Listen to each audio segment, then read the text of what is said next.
I think rule one of Barbie Land is you just always have the right outfit on. Jacqueline Durran, obviously an incredibly decorated, award-winning costume designer, and has worked with Greta before.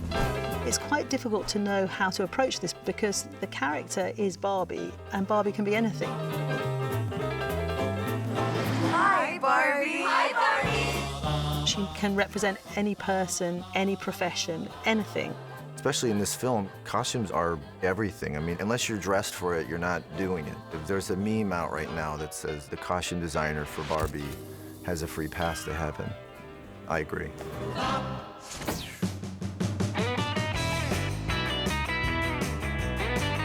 The main thing that separates Barbies from humans is that every time you see a Barbie, she's fully dressed for a purpose.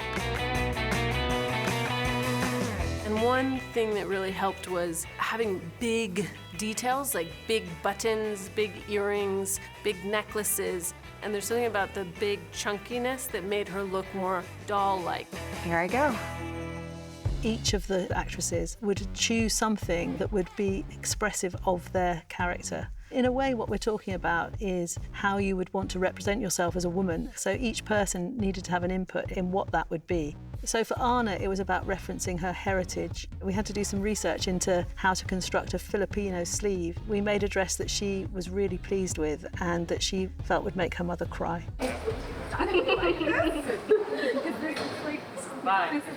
The Nobel Peace Prize goes to Barbie. For me, it's like, I want the highest heel, I want the cinchedest waist. It's drag. It's the most femme queen. That's what I wanted to bring, because when else can you bring it but in Barbie? I had a Barbie called Sparkleize Barbie. When I showed Jacqueline, she made me the exact dress Sparkleize Barbie used to have, so I am literally dressed up as a Barbie that I owned as a little girl. Okay, I'm gonna go find Ryan Gosling. Bye. Bye. The film starts with Margot in her black and white costume, the origin costume of Barbie from 1959.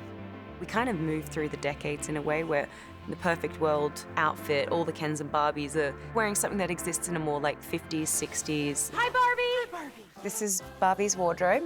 Each day her outfit is already magically here in her wardrobe. She opens the doors. All she needs to do is look at it. She gives a spin, and then poof, it's on her body. Barbie's costumes always come in a pack and they're always complete. So within the pack, you have all of the accessories and all of the things that match. It's almost the way kids dress up. It's just like, I put on my hat and my gloves and my necklace and my shoes. It's all like everything at once. Jacqueline would create like a perfect day look, but then when Barbie goes to the beach, it's the same material but a different outfit. Hi, Barbie. The gingham costume is based on the idea of the perfect beach costume in the early 60s, which is heavily influenced by Brigitte Bardot, but which happens to be also very similar to a Mattel striped summer dress, all from the same period. The gingham dress set up the idea of a nostalgic, beautiful world. She's dressed perfectly for the occasion. Barbie Margot begins in this very controlled, safe existence because she's never questioned anything. So her clothes had very clean lines, a lot of structure and strong colors. Hey, Barbie. Yeah. Can I come to your house tonight? Sure. I don't have anything big planned, just a giant blowout party with all the Barbies and planned choreography and a bespoke song. You should stop by. So cool. Basically, the block party is a representation of the history of Barbie in one scene. I spoke to Mattel and I asked if it was possible to get reference of all the party clothes that had ever been designed for Barbie in white and gold over the decades. We put together about 30 different looks. It was a challenge to think how to dress Barbie and all her friends for the best party ever.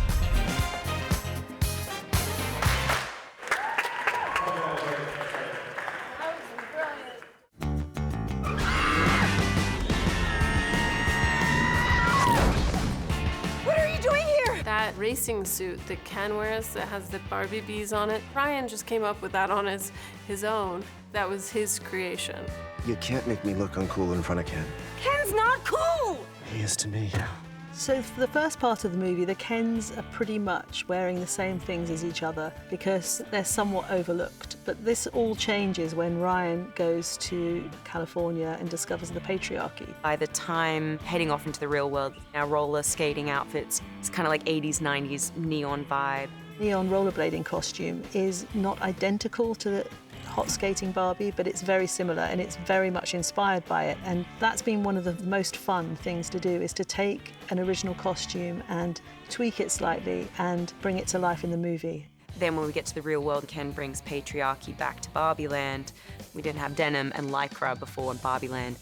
The second part of the movie delves into things based on early versions of the Ken doll, but also other ideas of masculinity that were current in the 70s, 80s, 90s.